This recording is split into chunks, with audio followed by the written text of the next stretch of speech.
Welcome back ناظرین، آپ روبرو پروگرام دیکھ رہے ہیں 23 مارچ کے حوالے سے۔ یہ خصوصی پروگرام میں اس پرسپیکٹو میں آپ کے سامنے پیش کر رہا ہوں کہ کس طرح سے پاکستان کو خوشحال بنایا جا سکتا ہے، ایک وائبل کنٹری اکنامکلی فائنینشلی بنا سکتے ہیں۔ ہارون شریف صاحب، قائد اعظم کا پیغام نوجوانوں نے برِ صغیر میں پہنچایا تھا اور پاکستان بنانے میں اس پیغام رسانی نے بڑی مدد کی۔ آج پاکستان کی 65% آبادی، 65% آبادی نوجوانوں پر مشتمل ہے۔ یہ نوجوان انرجیٹک ہیں، ان میں ایک ڈائنامکس ہوتی ہیں، لیکن ہمارے ہاں ایک ایسٹس کو لائبلٹی بنی ہوئی ہے۔ کیا کیا جائے؟ جی، اصل چیلنج یہ ہے، اللہ نے ہمیں بہت سی انڈومنٹس دی ہیں، ہم ان کو لیوریج کیوں نہیں کر پاتے؟ دیکھیے، یہ جو ہماری یوتھ ہے، یہ ایک ڈیموگرافی کا ڈیویڈنڈ بن سکتی ہے، یا یہ ہمارے لیے ایک ڈیسٹیبلائزنگ فورس بن سکتی ہے اگر ان کے لیے سپیس نہ کریٹ کی جائے۔ جیسے میں نے عرض کیا، 30 لاکھ بچے اور بچیاں اکنامک اپرچونٹی اور جاب مارکیٹ میں، لیبر مارکیٹ میں ہر سال آ رہے ہیں۔ اس کے لیے ہمیں 7% سسٹینڈ گروتھ چاہیے، اس طرح کی جو ان کو جابز کے لیے ایبزارب کر سکے، اس طرح کی نہیں کہ جو پلازے بنائے، ریل اسٹیٹ کرے، ٹریڈ کرے، جو ہماری پروڈکٹیو سیکٹرز میں جا سکے۔ اب ایک تو وہاں پالیسی کا فقدان ہے کہ ہم کوئی اس کی بنا نہیں پائے۔ سنگاپور نے 1978 میں پالیسی بنائی تھی کہ آج سے ہم سکلز جو ہیں وہ ایفیشنسی بیس نہیں دیں گے، ہم نالج بیس دیں گے۔ آج سنگاپور $300 بلین کی نالج ایکسپورٹ کر رہا ہے۔ یہ میں آپ کو فیوچر آف جابز جو ہے اس کو سمجھنے کی ضرورت ہے۔ میں ابھی ایک نوبل لاریٹ کے ساتھ، مائیکل سپینس کے ساتھ سن رہا تھا اور بات کر رہا تھا۔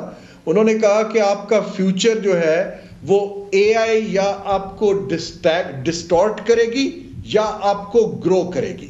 ہمیں فیوچر آف دا جابز کو دیکھ کر نوجوانوں کے لیے سکلز بنانی ہے کہ وہ ایبزارب ہو سکے، پاکستان میں بھی، خطے میں بھی، اور جہاں جہاں جگہ ہے۔ ابھی یہ جو اولڈ سکول ایک مائنڈ سیٹ ہے، ہمارے ایک ٹیفٹاز ہیں، دوسرے ہیں، یونیورسٹیز ہیں، آئی ٹی کے گریجویٹس نکل رہے ہیں، وہ تیزی سے بدلتی دنیا میں ایڈجسٹ نہیں کر پائیں گے۔ پہلا کام اکنامک گروتھ بڑھانی پڑے گی، اس کے لیے 15% investment to G D P ratio پہ کام نہیں چلے گا، کچھ ڈراسٹک ٹرانسفارمیشنل میئرز لینے پڑیں گے، رادر دین کہ ہم سٹیٹس کو آہستہ آہستہ ٹرانزیشن کریں۔ ٹائم اتنا نہیں ہے۔ دوسرا، نوجوانوں سے انگیج کرنے کے ادارے نہیں ہیں۔ ہمارے لوگ، ہم اسلام آباد میں قید ہیں، کیپٹلز میں قید ہیں، لوکل گورنمنٹس نہیں ہیں۔ ہمیں ایک سینٹر میں پرائیویٹ سیکٹر کے ادارے جو ان سے انٹریکٹ کر سکیں اور یہ future of the jobs and future economy پہ کام کر سکیں۔ کام کرنا چاہیے۔ تو رکیے گا پلیز سینیٹر صاحب، یہی نقطہ آپ کے سامنے، مثلاً اکنامک گروتھ ملک کی بڑھ نہیں رہی، پاپولیشن گروتھ بڑھ رہی ہے، فیوچر چھوڑیں، آج جو مسئلہ جابز کا ہے، نوجوانوں کی انگیجمنٹ کا ہے، آپ کو جگہ جگہ پارکس میں نوجوان سڑکوں پہ نظر آتے ہیں کیونکہ فارغ ہیں۔ پھر ہم بات کرتے ہیں کہ ہم آمدنی بڑھائیں گے، نہ روزگار ہے، نہ آمدنی کے ذرائع ہیں، تو پھر یہ لائبلٹی رہیں گے کیا؟ 2-3 باتیں میں یہاں پہ ریکارڈ کی درست کے لیے کرنا چاہوں گا کہ پاکستان میں الٹرنیٹ ڈسپیوٹ ریزولوشن میکنزم میں نے خود لے کیا تھا اسمبلی میں، اور دوسری بات یہ کہ اسپیشل اکنامک زونز بھی ہیں۔ تیسری بات یہ کہ یہاں پہ اگر آپ G2G نہیں کرنا چاہتے تو B2B تو کر سکتے ہیں۔ Business to business is the name of the game. اگر ہم دیکھیں، میں آپ کو ایک ایگزامپل دیتا ہوں، پاکستان آج تک خود کفیل نہیں ہو سکا۔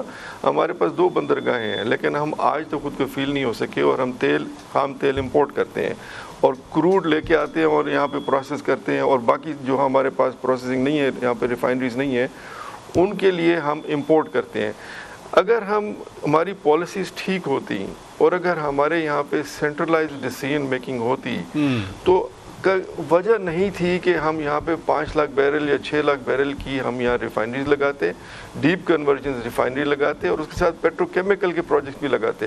دیکھیں، Pakistan could be a net exporter of oil from here, refined products and of ethylene and polyethylene۔ مطلب ہے ہم اس طرف جا ہی نہیں رہے۔ پالیسی دیکھیں پیسے کی کمی نہیں ہے ریجن میں, پیسہ موجود ہے. پرابلم کیا ہے؟ Problem is in the lack of decision making, continuity of policy.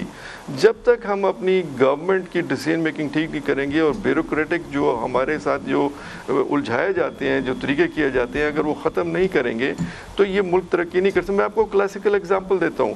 میں خود, ہماری کمپنی ایک $3.5 بلین کا پروجیکٹ لگا رہی ہے, اور یہ ان کی گورنمنٹ میں ہم نے شروع کیا تھا. 3 سال تک ان کی گورنمنٹ میں بینک بھرنے پہ رہا. ابھی بھی اس کو ہم کوشش کر رہے ہیں کہ لیے $3.5 بلین کی پیچھے انویسٹمنٹ بھی پڑی ہے.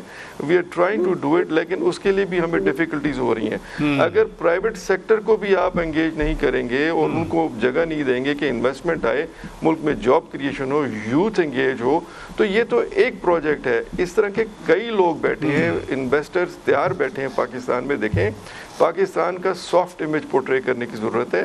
ہم جو امیج دیتے ہیں, آپ نے درست بات کی کہ پاکستان کا سافٹ امیج جو ہے یہ جانا چاہیے. رکیے گا پلیز شیخ صاحب, پھر گھوم پھر کے بعد پالیسی پہ آ جاتی ہے. اچھا, ہر گورنمنٹ, مجھے یاد ہے 90s میں سن رہا ہوں کہ بزنس فرینڈلی ہم انسینٹیو دے رہے ہیں, بزنس فرینڈلی انوائرمنٹ دے رہے ہیں. At the end of the day پھر ہر 2-3 سال بعد وہی قرض لیتے آؤ, پرانا قرض چکاتے جاؤ, نیا قرض چڑھاتے جاؤ. یہ ویشیس سائیکل کب ختم ہوگا؟ لیکن پھر صاحب آسان جیسی بات ہے. 1970 تک ہماری اکانومی جو گرو کر رہی تھی, آپ نے گروتھ کی بات کی نا, 6.5% گرو کر رہی تھی. دنیا ہماری طرف دیکھ رہی تھی گروتھ کی طرف. ہم نے اس کو نیشنلائز کرنا شروع کر دیا اور کر دیا. ابھی تک ہم نے ساری پالیسی جو ہے بیوروکریٹک اپروچ رکھی ہوئی ہے.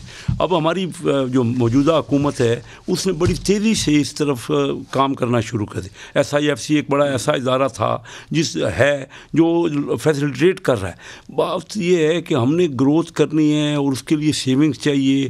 پرائیویٹ سیکٹر کو ہم کیوں نہیں موقع دے رہے؟ ابھی تک ہماری ساری چیزیں زیادہ تر توجہ حکومت کی. سیدھی سی بات ہے, دنیا نے کر کے دکھایا ہے. اوپننگ اپ انڈیا نے ہم سے دیکھ کے کی ہے. میرے سامنے منموہن سنگھ نے ڈاکٹر محبوب الحق سے پوچھا, 1992 میں میں موجود تھا, تو انہوں نے پوچھا کہ پاکستان آگے بڑھ رہا ہے, ہمیں بھی کوئی راز بتائیے. تو ان کے کلوز اکانومی تھی, ہندو ریٹ آف گروتھ کہتے تھے. ہم اپنے آپ کو ہم نے کلوز کر لیا, ہر چیز نیشنلائز کر دی. ہم نے تو چھوٹی چھوٹی انڈسٹری بھی نہیں, اب اس کو ابھی بھی نہیں ہم نے کھلا چھوڑا نہیں ہے. باتیں تو زیادہ کر رہے ہیں لیکن ہم ابھی تک اس کا امپلیمنٹ ہی نہیں کر رہے. آپ کے ملک میں تو بہت اپرچونیٹی, کس جگہ ہم بزنس نہیں کر. میں بزنس کہاں کروں؟ نہ میں انڈیا میں بزنس کر سکتا ہوں, نہ میں افغانستان کر سکتا ہوں, نہ میں ایران کر سکتا ہوں. سینکشنز ہے ان کے پاس. تو علاقے میں بزنس ہوتا ہے. 70% business south East Asian countries کر رہی ہیں. ہم اپنے آپ کو اکانومی کو پہلے تو جو پرائیویٹ سیکٹر ہے اس کو ہم موقع دیں. جس جگہ پرائیویٹ سیکٹر آیا ہے, آپ دیکھیے حکومت کے جو معاملہ, حکومت تو 850 ارب روپے ابھی بھی SOEs جو ہے وہ خسارہ کر رہے ہیں سالانہ, اور 6000 ارب روپے ہم خسارہ کر چکے ہیں 10 سال میں, اور ابھی یہ جاری ہے. ہم کدھر کوئی پرائیویٹائز کر ہی نہیں سکے, کوئی ادارہ تو اس طرف توجہ دے رہے ہیں, لیکن اور تیزی سے اور زیادہ ہمیں سرعت سے ادھر کام کرنا ہے. ہمارے نوجوان ہیں وہ تب لگیں گے, ان کو جاب نہیں ہے. ان کے بعد جب ہم جاتے ہیں اپنے علاقوں میں, اب میں نے خود اپنی کمپنی کے لیے 2 جوائنٹ وینچر ہم نے دنیا کی بڑی بڑی کمپنیوں سے میں نے اپنے لیے اپنی کمپنی کے لیے کی ہے جو پرائیویٹ سیکٹر میں تھا. LG کوریا کے ساتھ ہم نے کیمیکل کا پلانٹ لگایا شیخو پورہ میں, اور برناس جو ملائیشیا کی کمپنی ہے, ان کی ٹریڈنگ جیسے کارپوریشن ہماری ہوتی ہے, ان کے ساتھ ہم نے چاول کا پلانٹ لگایا. تو یہ جب پرائیویٹ سیکٹر کو آپ چھوڑیں گے, ان کو آزاد کریں گے. ابھی تک پابندیاں ہم کوشش تو کر رہے ہیں, ہماری حکومت ابھی بھی کوشش کر رہی ہے, لیکن اس کو اور تیزی سے لے کے جانے کی ضرورت ہے. بہت شکریہ جناب کیسر احمد شیخ صاحب, وفاقی وزیر, آپ تشریف لے آئے. سینیٹر وقار احمد خان صاحب, سابق وفاقی وزیر, بہت شکریہ, آپ نے وقت دیا. جناب ہارون شریف صاحب, سابق وزیر مملکت, سابق چیئرمین بورڈ آف انویسٹمنٹ, آپ نے ٹائم دیا. ناظرین, ایک ایفرٹ تھی کہ کس طرح سے خوشحالی کی جانب قدم بڑھانے کے لیے پالیسی پرسپیکٹیو کیا ہونا چاہیے, انوائرمنٹ کیا ہونا چاہیے. اپنے میزبان شوکت پراچو کو اجازت دیجیے. خدا حافظ.